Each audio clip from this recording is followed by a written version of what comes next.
Good evening, BSc second year students.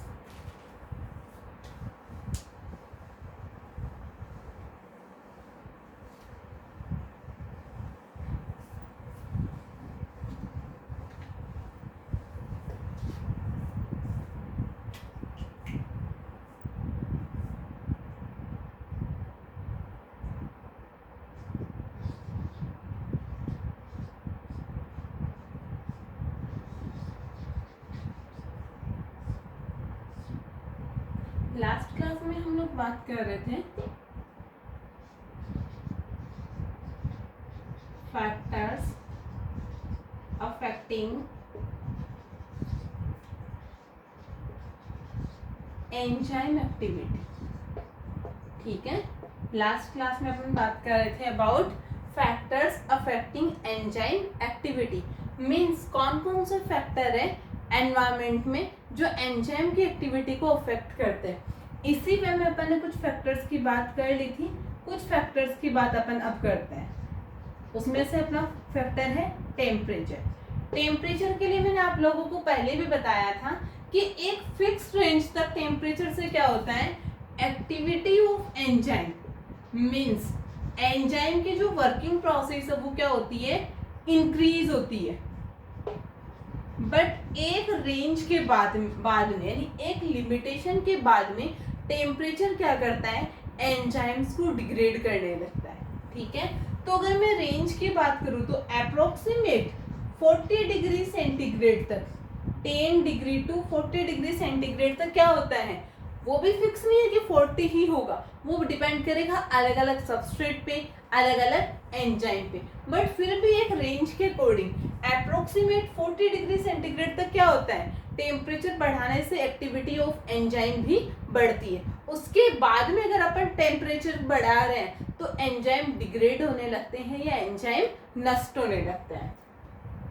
Next factor की मैं बात करूं तो वो है पीएच। ठीक है, बात करते हैं पीएच एंजाइम एक्टिविटी को कैसे अफेक्ट करती है। तो आप सब लोगों को पता है कि जो एंजाइम है, मैं कितनी बार बता चुकी हूँ, वो प्रोटीन से मिलके बनते हैं। किससे बनते हैं, प्रोटीन से मिलके बनते हैं। और प्रोटीन पीएच के लिए काफी सेंसिटिव होते हैं। ठीक है, प्रोटीन पीएच के लिए क्या होते हैं, काफी सेंसिटिव होते हैं।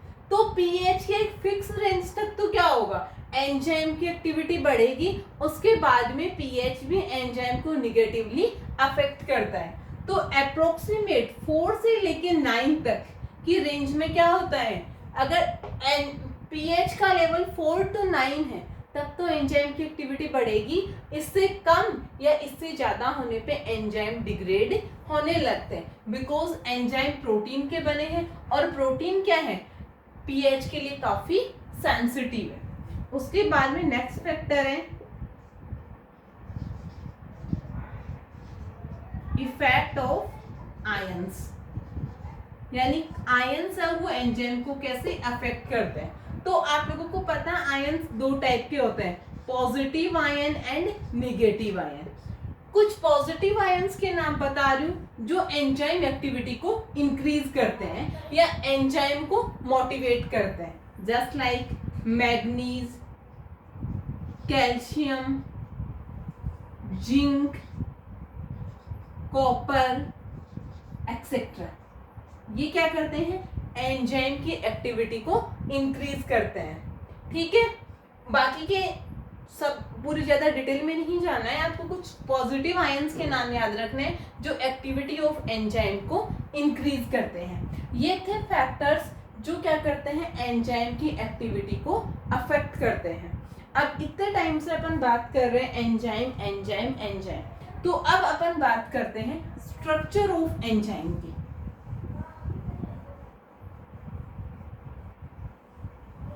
Now we will discuss about structure of enzyme.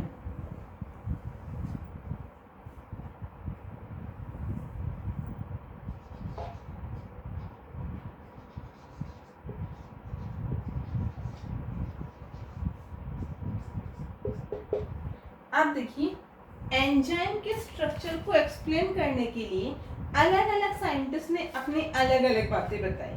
ठीक है, एंजाइम कैसे बने होते हैं, किसके बने होते हैं, इन सब चीजों को एक्सप्लेन करने के लिए सबने अलग अलग बातें बताई। सबसे पहले सुमनर नाम के साइंटिस्ट थे। कौन थे? सुमनर नाम के साइंटिस्ट थे।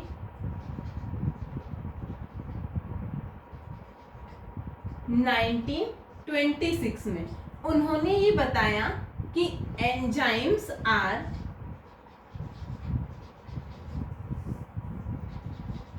Made up of protein. उन्होंने क्या बताया? एंजाइम प्रोटीन से मिलकर बने होते हैं। किसने बताया?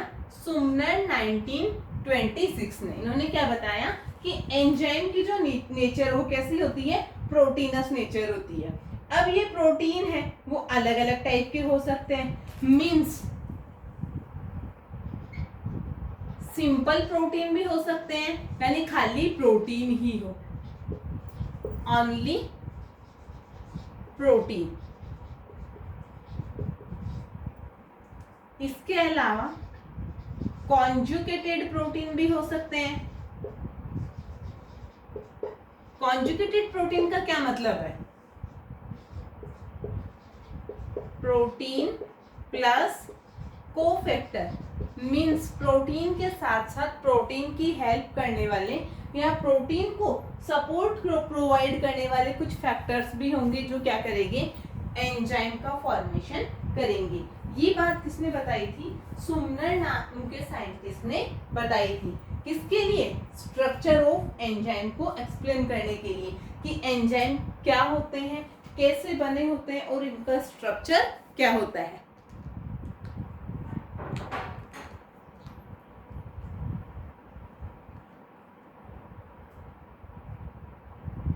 उसके बाद में भी साइंटिस्ट और आए जिन्होंने भी क्या किया? एंजाइम के बारे में अपना व्यू रखा। वो साइंटिस्ट थे यूलर। कौन थे? यूलर। यूलर आए थे 1932 में। कब आए थे? 1932 में।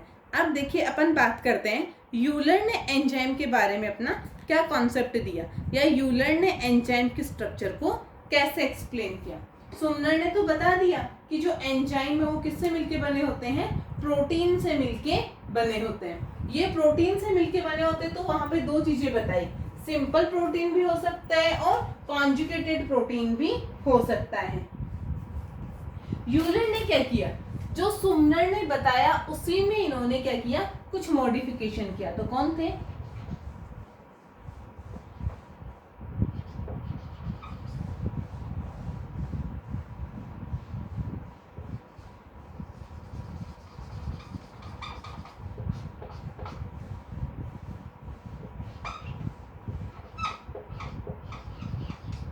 ठीक है, साइंटिस्ट कौन है? यूलर 1932। इन्होंने क्या किया? जो कॉन्जुगेटेड प्रोटीन है या जो कॉन्जुगेटेड एंजाइम है उनको इन्होंने नया नाम दिया होलो एंजाइम। ठीक है, यूलर ने क्या किया? जो कॉन्जुगेटेड प्रोटीन से मिलके बनने वाले एंजाइम है उनको इन्होंने नाम दिया होलो एंजाइम। ठीक है, सुमनर ने तो बता दिया कि अगर खाली प्रोटीन से मिलके बने हैं, खाली प्रोटीन से ही मिलके बने हैं तो उसे अपन बोलेंगे सिंपल एंजाइम। प्रोटीन के साथ साथ वो किसी साथ में और कोफैक्टर से भी मिलके बने हैं तो उसे अपन बोलेंगे कॉन्जुगेटेड एंजाइम। ये चीज बताई थी सुमनर 1926 में। आफ्टर सुमनर 1926 नए साइंटिस्ट है यूलर 1932। इन्होंने क्या किया? कॉन्जुगेटेड एंजाइम को एक नया नाम दिया, नई टर्म दी होलो एंजाइम। उन्होंने ये बताया कि होलो एंजाइम के दो पार्ट होते हैं। कितने पार्ट होते हैं होलो एंजाइम के? दो पार्ट। कॉन्जुगेटेड एंजाइम को नया नाम दिया इन्होंने होलो एंजाइम और इन्होंने ये बताया होलो एंजाइम के दो पार्ट होते हैं। ठीक है,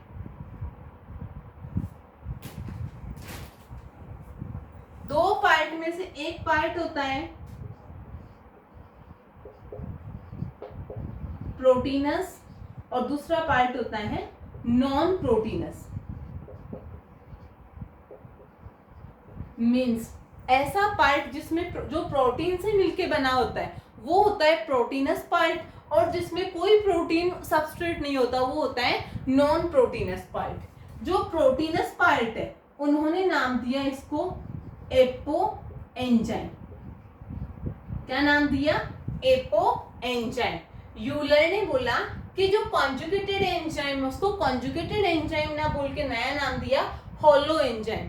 और होलो एंजाइम के दो पार्ट होते हैं, प्रोटीनस और नॉन प्रोटीनस। प्रोटीनस पार्ट को इन्होंने नाम दिया एपो एंजाइम और नॉन प्रोटीनस को इन्होंने नाम दिया कोफैक्टर। क्या नाम दिया? कोफैक्टर मींस हेल्प, साथ में मिलके हेल्प करने वाला फैक्टर। फिर इन्होंने ये बताया कोफैक्टर भी दो टाइप के होते हैं, ऑर्गेनिक एंड इनऑर्गेनिक। अब ऑर्गेनिक इनऑर्गेनिक आप लोग बहुत बढ़िया से जानते हो, आप लोग केमिस्ट्री पढ़ते आए हो 2 साल से कि ऑर्गेनिक पार्ट कौन सा होता है और इनऑर्गेनिक पार्ट कौन सा होता है। ठीक है, तो अपन ये बोल सकते हैं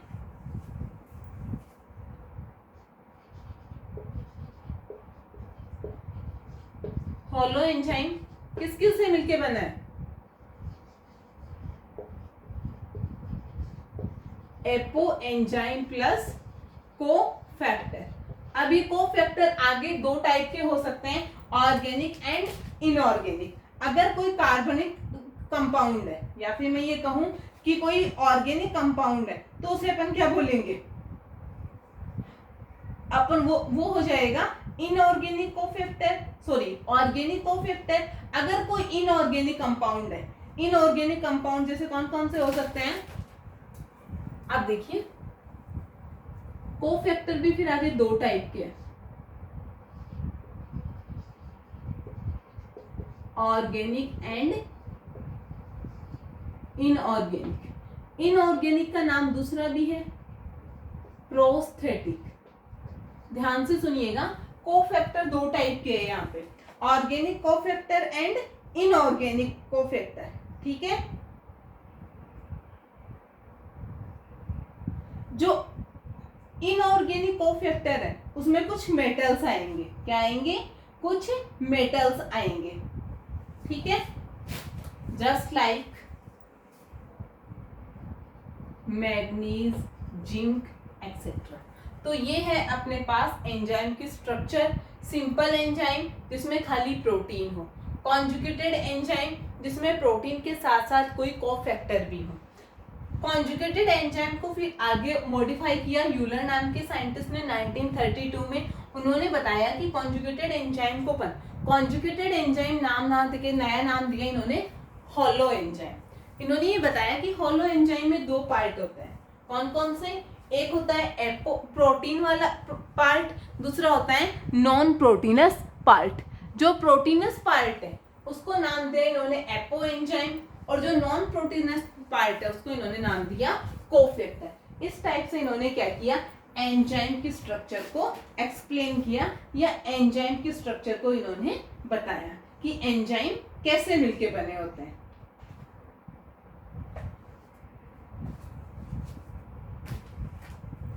अब अपन बात करते हैं रेगुलेशन ऑफ एंजाइम एक्टिविटी की। अपना चैप्टर पूरा होने पे है, एंडिंग पॉइंट पे चढ़ रहे अपन। मे बी आज कंप्लीट करवा दूं मैं आप लोगों को ये चैप्टर, ताकि अपन आगे की क्लास में नया चैप्टर स्टार्ट कर सके।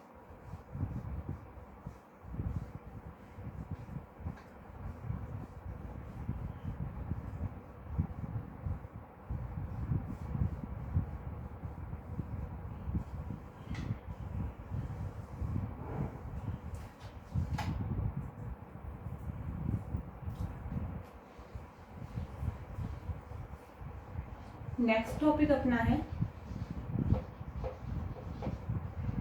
Regulation of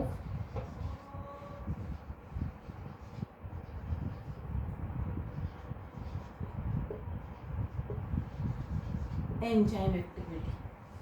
okay, next topic अपना क्या है? रेगुलेशन ऑफ एंजाइम एक्टिविटी, जिसमें अपन बात करेंगे अपन एंजाइम की एक्टिविटी को कैसे रेगुलेट कर सकते हैं। अलग अलग साइंटिस्ट ने अलग अलग चीजें बताई और उसी के बेसिस पे कुछ पॉइंट्स दिए हुए। तो फर्स्ट पॉइंट अपना है control of enzyme concentration. First step क्या है रेगुलेशन में? Control of enzyme concentration. ठीक है, अब देखिए किसी कंट्रोल ऑफ एंजाइम कंसंट्रेशन का क्या मतलब है। अपन को पता है एंजाइम किसी ना किसी सेल में या किसी ना किसी ऑर्गन में सिंथेसाइज किए जाएंगे।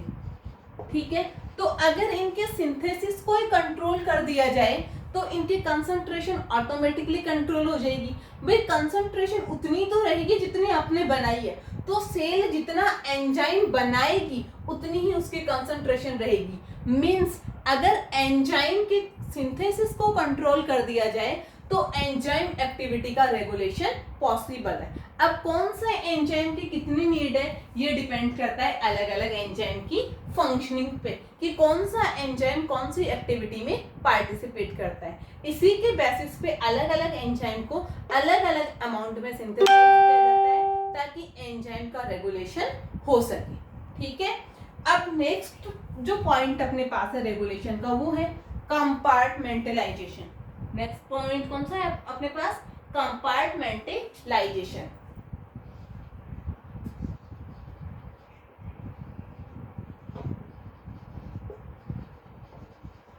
Next one is compartmentalisation. Compartmentalisation का क्या मतलब है? यहाँ कंपार्टमेंट बनाना। कंपार्टमेंट का मतलब है अलग अलग पार्ट का फॉर्मेशन करना। ठीक है, तो कंपार्टमेंटलाइजेशन का क्या मतलब है? जो एंजाइम है वो अपन को पता है एक्टिविटी स्पेसिफिक है।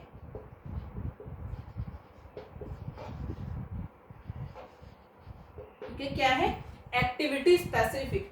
एक्टिविटी स्पेसिफिक का मतलब है हर एक एंजाइम का अपना स्पेसिफिक फंक्शन होता है। जैसे ट्रांसफरेज एंजाइम का काम है ट्रांसफर करना, डिकार्बोक्सिलेज एंजाइम का काम अलग है, आइसोमरेज का काम अलग है, हाइड्रोलेज का अलग है, लाइगेज का अलग है, लाइज का अलग है। कहने का मतलब है हर एक एंजाइम क्या है? फंक्शन स्पेसिफिक है या एक्टिविटी स्पेसिफिक है।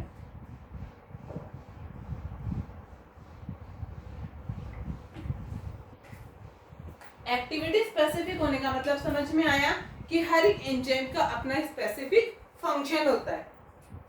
अब स्पेसिफिक फंक्शन होने के साथ साथ ही एंजाइम में क्या होगी? स्पेसिफिक साइट होगी। भाई वो जो फंक्शन करना है उसके लिए स्पेसिफिक साइट भी होगी कि कौन सी साइट पे काम करना है। जस्ट लाइक मान लो किसी एंजाइम को माइटोकॉन्ड्रिया में काम करना हो, किसी को क्लोरोप्लास्ट में काम करना हो, किसी को राइबोसोम में काम करना हो। इनके काम फिक्स है तो उस काम के लिए जगह भी फिक्स होगी। ठीक है, तो क्यों ना एंजाइम को मान लीजिए अगर कोई एंजाइम माइटोकॉन्ड्रिया में काम कर रहा है तो उसको माइटोकॉन्ड्रिया में सिंथेसाइज किया जाए ताकि रेगुलेशन में प्रॉब्लम नहीं हो। तो एंजाइम एक्टिविटी में कंपार्टमेंटलाइजेशन को भी ध्यान में रखा जाता है कि जिस एंजाइम की जिस सेल ऑर्गन में नीड है, जिस कंपार्टमेंट में नीड है उसे वहीं पे बनाया जाए या फिर उसे वहीं पे रखा जाए ताकि एंजाइम की एक्टिविटी को रेगुलेट किया जा सके। ठीक है, नेक्स्ट अपने पास है कोवेलेंट मॉडिफिकेशन। क्या है अपने पास नेक्स्ट?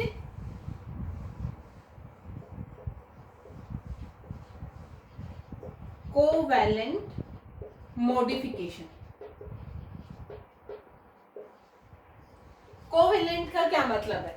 इतने टाइम से केमिस्ट्री पढ़ते आए हो तो अपन को पता है कि नॉर्मली होता क्या है, अलग अलग टाइप के बॉन्ड होते हैं। ठीक है, और अलग अलग बॉन्ड में अलग अलग कैपेसिटी होती है। तो एंजाइम एंड सबस्ट्रेट के बीच में जो बॉन्डिंग है उसको क्या किया जाता है? फॉस्फोराइलेट किया जाता है। फॉस्फोराइलेट किया जाता है ताकि एंजाइम सबस्ट्रेट कॉम्प्लेक्स बने भी और एंजाइम सबस्ट्रेट कॉम्प्लेक्स बाद में प्रोडक्ट एंड एंजाइम में भी कन्वर्ट हो सके। अगर कोवेलेंट हुआ तो अपन को पता है उसको क्या होगा? तोड़ना मुश्किल रहेगा। तो कोवेलेंट का यहाँ पर मॉडिफिकेशन जरूरी है और मॉडिफिकेशन करने के लिए क्या किया जाता है? फॉस्फोराइलेशन किया जाता है ताकि एंजाइम सबस्ट्रेट इजी वे में एक दूसरे से अलग भी हो सके। नेक्स्ट अपने पास है फीडबैक इनहिबिशन। क्या है? Feedback inhibition. इनहिबिशन का मतलब आप लोगों को पता है, इनहिबिशन का मतलब होता है रोकना।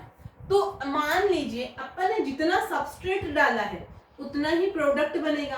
अब अगर अपन को प्रोडक्ट की अमाउंट को कंट्रोल करना है, यानी प्रोडक्ट के फॉर्मेशन को रोकना है, तो क्या किया जाएगा? जो फर्स्ट स्टेप है प्रोडक्ट फॉर्मेशन की फर्स्ट स्टेप अपने पास क्या है? एंजाइम, सबस्ट्रेट डालना। यानी जितना सबस्ट्रेट लोगे उतना ही तो प्रोडक्ट बनना है ना। तो क्या किया जाएगा? फीडबैक इनहिबिशन में फर्स्ट स्टेप को इनहिबिट कर दिया जाएगा। मींस किसी ना किसी इनहिबिटर के थ्रू क्या करो? सबस्ट्रेट को इनहिबिट कर दो ताकि वो प्रोडक्ट में कन्वर्ट ना हो पाए। ये प्रोसेस कहलाती है फीडबैक इनहिबिशन। क्या कहलाएगी ये? Feedback inhibition. ये था अपने पास रेगुलेशन ऑफ एंजाइम एक्टिविटी। अब कुछ पॉइंट्स है या कुछ डेफिनेशंस है इस चैप्टर से रिलेटेड, ठीक है? कुछ क्या एक ही है, वो है एक्टिवेटर। एक्टिवेटर का क्या मतलब है? ऐसे आयंस या ऐसे फैक्टर जो एंजाइम की एक्टिविटी को एक्टिवेट करते हैं, ठीक है? जो एंजाइम को एक्टिवेट करते हैं उससे अपन बोलते हैं एक्टिवेटर। बहुत सारी केमिकल रिएक्शंस है जिसमें आप लोग ऊपर से लगाते हो manganese plus plus, magnesium plus plus, zinc plus plus. ये क्या होते हैं? एक्टिवेटर होते हैं जो एंजाइम की एक्टिविटी को एक्टिव रखते हैं, या मैं ये कहूँ एंजाइम को एक्टिवेट करने का काम करते हैं। इनकी एंजाइम के प्रेजेंस में तो सबस्ट्रेट जल्दी से काम करता है और इनके प्रेजेंस में एंजाइम जल्दी से काम करते हैं। ये कहलाते हैं एक्टिवेटर। ये आपका एंजाइम वाला चैप्टर कंप्लीट हुआ। अपनी 3rd यूनिट चल रही है बायोकेमिस्ट्री, जिसमें फर्स्ट चैप्टर अपन ने किया है एंजाइम। ये एंजाइम आपका कंप्लीट हुआ। अब नेक्स्ट चैप्टर के लिए अपन डिस्कशन करेंगे अबाउट प्रोटीन।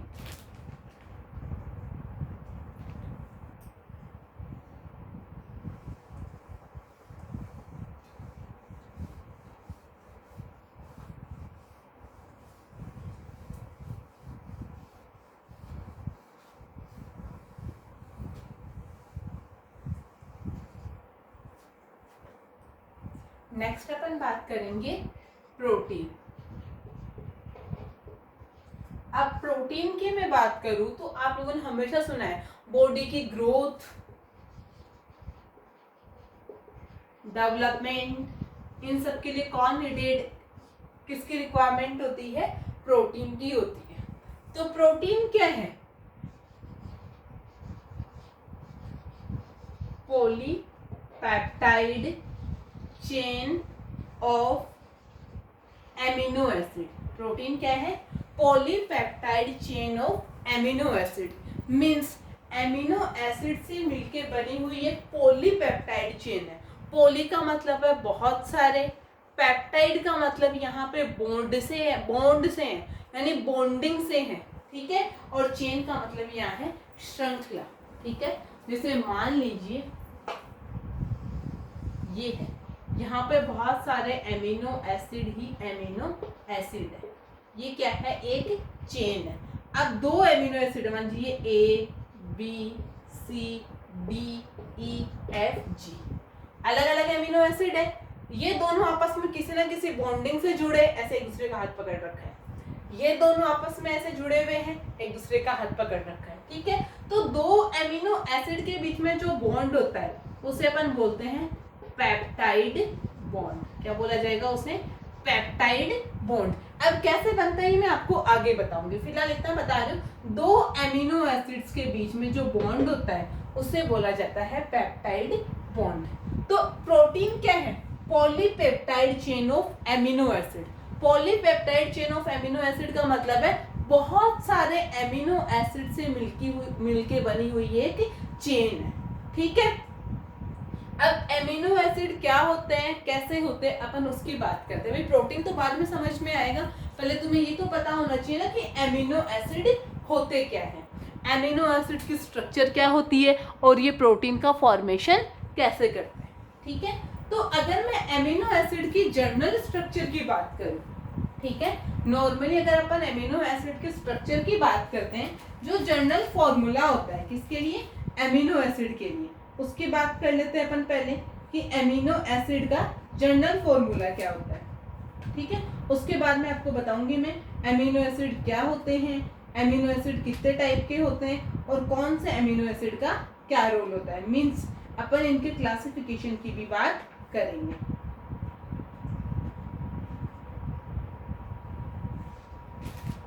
ठीक है, तो जनरल स्ट्रक्चर की मैं बात करूं, कार्बन है, आपको पता है कार्बन की वैलेंसी 4 होती है। एक साइड में यहाँ पे NH2, एक साइड पे यहाँ पे लगा दो COOH, यहाँ पे R यानी R का मतलब है साइड चेन, ठीक है, और एक यहाँ पे लगा दो आप H। ठीक है, ये क्या बन गया, आपका एमिनो एसिड बन गया। या फिर आप ऐसे कर सकते हो COOH NH2, यानी 4 वैलेंसी है। एक जगह R का मतलब है साइड चेन, कोई भी ग्रुप हो जाएगा, ऊपर H रहेगा, एक साइड में COOH है, एक साइड में NH2 है। इस स्ट्रक्चर को अपन बोलते हैं एमिनो एसिड। अब इस R साइड चेन के बेसिस पे, यानी R साइड कौन कौन से जुड़ी हुई है, किस टाइप की जुड़ी हुई है, एमिनो एसिड अलग अलग टाइप के होंगे। ठीक है, तो अपन अगर बात करें क्लासिफिकेशन ऑफ एमिनो एसिड की, किसकी बात करें अपन, क्लासिफिकेशन ऑफ एमिनो एसिड की, तो वो बताती हूँ मैं आप लोगों को।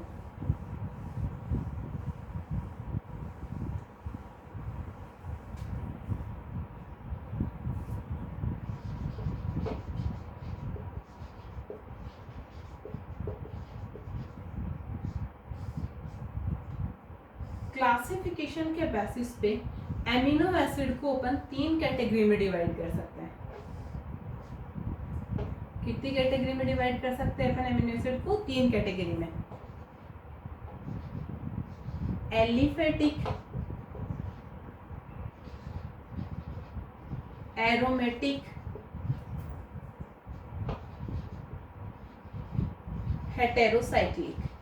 ठीक है, aliphatic amino acid, aromatic amino acid and heterocyclic amino acid. Then heterocyclic को भी अलग अलग क्लासेस में डिवाइड किया गया है। न्यूट्रल, एसिडिक मींस जो एसिड होते हैं, बेसिक एंड विद सल्फर, जिनमें सल्फर ग्रुप प्रेजेंट होता है। तो क्लासिफिकेशन के अकॉर्डिंग एमिनो एसिड 3 टाइप के हैं, एलिफेटिक, एरोमेटिक, हेटेरोसाइक्लिक। हेटेरोसाइक्लिक आगे 4 टाइप के, neutral, acidic, basic and with sulphur. अब कौन से एमिनो एसिड कैसे होते हैं, किस टाइप के होते हैं, कौन से का क्या नाम है, क्या स्ट्रक्चर है, क्या रोल है, वो अपन डिस्कस करेंगे अपनी नेक्स्ट क्लास में कि कौन सा एमिनो एसिड कैसा बना हुआ है, R साइड चेन क्या है, R साइड चेन में क्या क्या प्रेजेंट है, एलिफेटिक क्या होता है, एरोमेटिक क्या होता है। वैसे टर्मिनोलॉजी तो मुझे पता है, तुम्हें आती है केमिस्ट्री के थ्रू, बट अपन इनके डिटेल में बात करेंगे, वो बात करेंगे अपन अपनी नेक्स्ट क्लास में पूरा एमिनो एसिड डिस्कस करके। ठीक है, आज के लिए इतना ही, बाय। आई होप आप लोगों को समझ में आया होगा। अगर कुछ भी क्वेरीज हो तो आप लोग पुट अप कर सकते हो कमेंट सेक्शन के थ्रू, ग्रुप सेक्शन के थ्रू, एज यू विश।